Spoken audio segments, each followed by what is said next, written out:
Merci d'être avec nous sur RT en français. Alors, les résultats officiels seront communiqués par le Conseil constitutionnel dans un délai de 15 jours.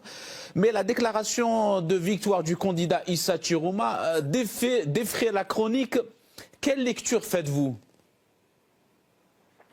Ben écoutez, le ministre Issa Chiroma a simplement voulu prendre son principal adversaire de court parce que évidemment il doute dans la capacité des institutions en charge de la conduite du processus électoral. Il doute de leur capacité à pouvoir dire la vérité sortie des urnes. Parce que vous savez, le Cameroun a connu depuis le retour au multipartisme en 1990 une longue histoire, presque une tradition de fraude électorale. Et donc, ce que Issa Chiroma a fait, ce n'est pas la première fois qu'un candidat à une élection présidentielle le fait. En 2018, Maurice Kamto avait déclaré avoir remporté l'élection et voilà. Donc, c'est une tradition presque, c'est presque devenu une tradition au Cameroun que des hommes politiques qui ne croient pas dans la capacité des institutions en charge du processus électoral revendiquent leur victoire. Et vous l'avez dit, on attend les résultats au plus tard le 26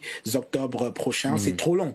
Où avez-vous vu qu'on organise une élection et qu'il faille attendre 15 jours pour avoir les résultats? Ce temps d'attente est propice, très suspect d'ailleurs selon les opposants, et donc c'est un temps propice pour tripatouiller les résultats. Issa Chiroma a voulu prendre tout le monde de court. Et selon plusieurs médias, le gouvernement a condamné cette annonce de Chiroma. Pensez-vous que cette revendication de victoire est un tournant pour ce scrutin présidentiel? Ça perturbe le scrutin? Oui, évidemment, c'est un tournant dans cette élection présidentielle parce qu'en face, le pouvoir a réagi par des menaces très claires. Le ministre de l'administration territoriale a menacé de faire arrêter M.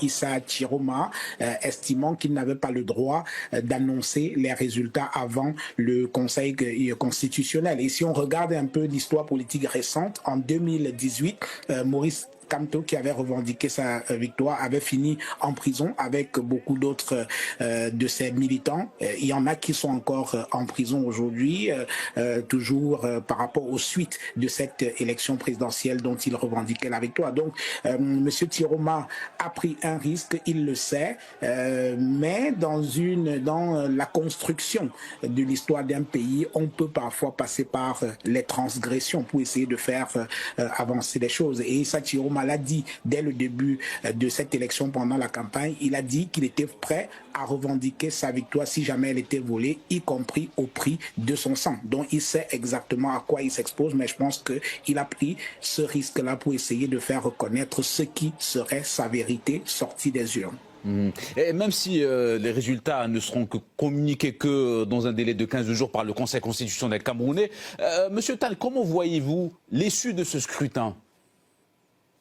Alors, il est quand même assez intéressant de voir les arguments que le gouvernement utilise pour contester l'annonce de ces résultats par Issa Chiroma. Le gouvernement ou alors toutes les personnes qui sont apparentées au gouvernement estiment que avec plus de 31 000 bureaux de vote, il lui est impossible d'avoir en moins de 48 heures l'ensemble des résultats sortis de plus de 31 000 bureaux de vote. Ça, c'est l'argument qui a toujours été brandi par le pouvoir pour contester les revendications de victoire par les opposants. Sauf que c'est un argument qui résiste difficilement au moins à deux choses qui sont scientifiques. D'abord, en mathématiques, il y a ce qu'on appelle le seuil mathématique, c'est-à-dire qu'un candidat à une élection peut avoir un nombre de voix tellement avancé qu'il est impossible mathématiquement que c'est suivant puisse l'atteindre. Et à partir de ce moment, il est tout à fait fondé de dire qu'il a gagné. Deuxième chose, la statistique.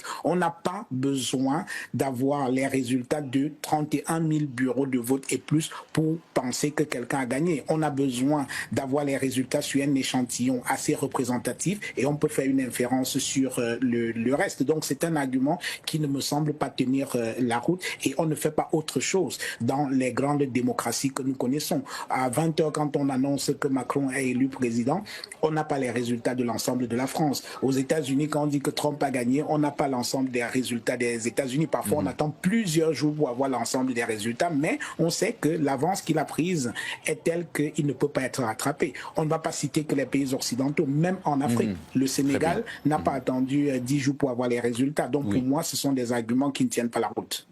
Merci à vous pour votre analyse, Monsieur Jean-Bruno Tagne. Je rappelle que vous